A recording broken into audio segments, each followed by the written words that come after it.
یہ ایک بڑی ذمہ داری ہے، اپنی انا کو ہمیں سنبھال کے رکھنا ہے۔ حضرت عمر رضی اللہ تعالیٰ عنہ جو ہے رات کو سو نہیں پاتے تھے اس فکر میں کہ کوئی امتی جو ہے وہ بھوکا نہ سو جائے، کوئی پریشان نہ رہ جائے، کوئی ناراض نہ ہو جائے، کوئی دکھی نہ ہو۔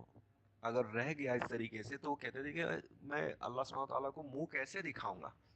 سیدنا عمر جیسے حضرت، اتنی بڑی ہستی جن کے بارے میں رسول اللہ صلی اللہ علیہ وسلم فرماتے ہیں کہ میرے بعد اگر کوئی نبی ہوتے تو وہ عمر ہوتے، اور آپ صلی اللہ علیہ وسلم فرماتے ہیں کہ عمر جہاں سے آتے شیطان اپنا راستہ بدل لیتا ہے۔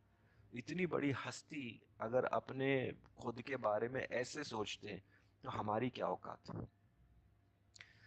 لیکن دیکھا گیا ہے کہ بہت سے لوگ جو ہیں وہ مجلسوں میں، محفلوں میں، مہمانوں پہ، زائرین کے اوپر جو ہے، ذاکرین کے اوپر جو ہے حکم چلاتے ہیں، رباب جھاڑتے ہیں کہ بس میں ابھی مبلغ ہوں، میں خادم ہوں، میں خاص ہوں مولانا کا، میں مولانا سے اتنی بار مل چکا ہوں، اتنی بار مل چکا ہوں، مولانا کے قریب رہ چکا ہوں، فوٹو اتار چکا ہوں ان کے ساتھ، وغیرہ وغیرہ وغیرہ۔ تو یہ سارے معاملات جو ہے یہ ہمارے انا کو جو ہے ٹریگر کر دیتے ہیں۔ لیکن یاد رکھیں کہ ہمیں کس لیے اپوائنٹ کیا گیا ہے کہ جب مولانا کے مرید مجلس میں آئیں تو وہ مولانا کے مہمان ہے، اور مہمان جب آتا ہے تو مالک کا نوکر جو ہے اس کی کیا ذمہ داری ہوتی ہے، وہ ہماری ذمہ داری ہے۔ جب مالک کے مہمان جب آئیں گے تو نوکر کا کام ہے کہ ان کی خدمت کرے۔ تو میری اور آپ کی ذمہ داری یہ ہے کہ مولانا کے جب مریدین ذکر میں آتے ہیں یا مجلس میں آتے ہیں یا ان کی کوئی تکلیف ہے یا کوئی پریشانی ہے تو اس پریشانی کو ہم اس پر دھیان دیں، نہ کہ ان کی مذاق اڑائیں، نہ کہ ان کے فالٹس جو ہیں، ان کے برائیاں جو ہیں وہ اچھالنے شروع کریں۔ لیکن ہماری ذمہ داری ہے کہ ہم ان کا خیال رکھیں۔ ان کی سمجھ شاید اس لیول پر نہیں ہے کہ شاید مولانا سے کچھ ملاقات کے بعد ہماری سمجھ جو ہے دوسرے لیول پہ پہنچ جاتی ہے، تھوڑا بہتر سمجھ ہو جاتی ہے، لیکن ہماری انا جو ہے ہمارے پیچھا نہیں چھوڑتی۔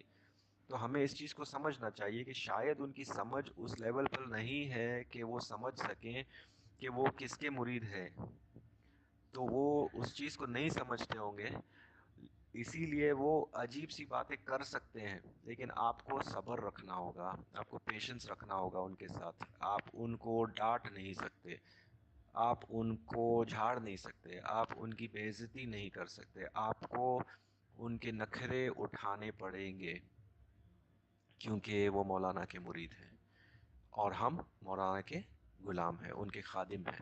ہمارا کام ہے کہ مولانا کی خدمت کرنا، مولانا کے مریدوں کی خدمت کرنا، ان کی دیکھ ریکھ کرنا۔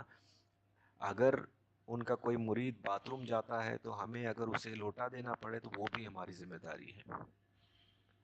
یاد رکھیں اس چیز کو۔ اگر ہم نہیں کر سکتے تو ہم اپنے آپ کو تھوڑا سا وقت دے دیں، اور جب ہمارا ذہن بن جائے تو اس کے بعد پھر ہم خدمت کے دائرے کے اندر پھر سے آ جائیں۔ لیکن اگر ہم خدمت کے دائرے میں ہیں تو ہمیں اپنی انا کو نیچے رکھنی ہوگی۔ تو اس چیز کو سمجھیں، آپ بھی اور میں بھی، ہم سب اس چیز کو سمجھیں اور اس پہ عمل کرنے کی کوشش کریں۔ جب بھی ہماری انا تھوڑی سی اوپر ہو جائے تو اپنے آپ کو یاد دلا دیں کہ نہیں، میں نوکر ہوں، میں خادم ہوں، میں غلام ہوں، میں مالک نہیں ہوں۔ کسی کے گھر میں بھی اگر ذکر ہو رہا ہے، کسی کے گھر کو زاویہ کا ٹائٹل ملا ہے، تو یہ آپ کا گھر ہے، لیکن مولانا کی مرضی کے بغیر یہ ذکر سینٹر نہیں بن سکتا۔ بغیر اجازت کے اگر کوئی سینٹر بنا لیتا ہے تو اس میں وہ برکتیں نہیں آئے گی۔ تو یہ مولانا کی مرضی کے بغیر ایک سینٹر نہیں بن سکتا۔ مطلب یہ مولانا کا سینٹر ہے، یہ ان کا، ہمارے مرشد کا سینٹر ہے، ہمارا کچھ نہیں ہے۔ جب تک ان کی مرضی ہے، جب تک ان کی بلیسنگ ہے، یہ سینٹر رہے گا۔ اگر وہ اپنی بلیسنگ ہٹا دیں گے تو یہ سینٹر نہیں رہے گا۔ تو اس چیز کو سمجھیں اور اس کی قدر جانیں کہ اس کا شکر ہے کہ اس نے ہمارے شیخ نے ہمارے شیخ کا شکر ہے کہ انہوں نے ہمیں یہ موقع دیا کہ ہمارے گھر کو یا ہماری مسجد کو یا ہمارے مدرسے کو جو ہے ایک ذکر سینٹر میں قبول کیا، اور ہمیں خادموں میں قبول کیا کہ ہم ان کے لیے ذکر لیڈ کر سکیں۔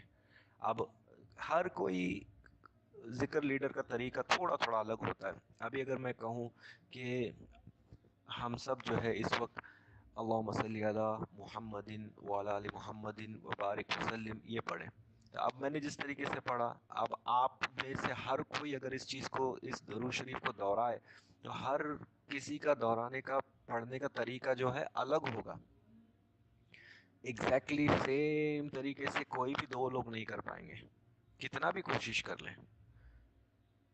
تو جب ہر کسی کا طریقہ تھوڑا تھوڑا الگ ہے تو پھر، اور وہ اللہ سبحانہ وتعالیٰ کی بارگاہ میں قبول ہے نہیں ہے وہ اس کی مرضی ہے. جیسے مولانا شیخ ناظم کا ذکر لیڈ کرنے کا طریقہ، ان کی آواز، ان کا ٹیون جو ہے تھوڑا سا الگ تھا. مولانا شیخ محمد کا طریقہ تھوڑا سا الگ ہے.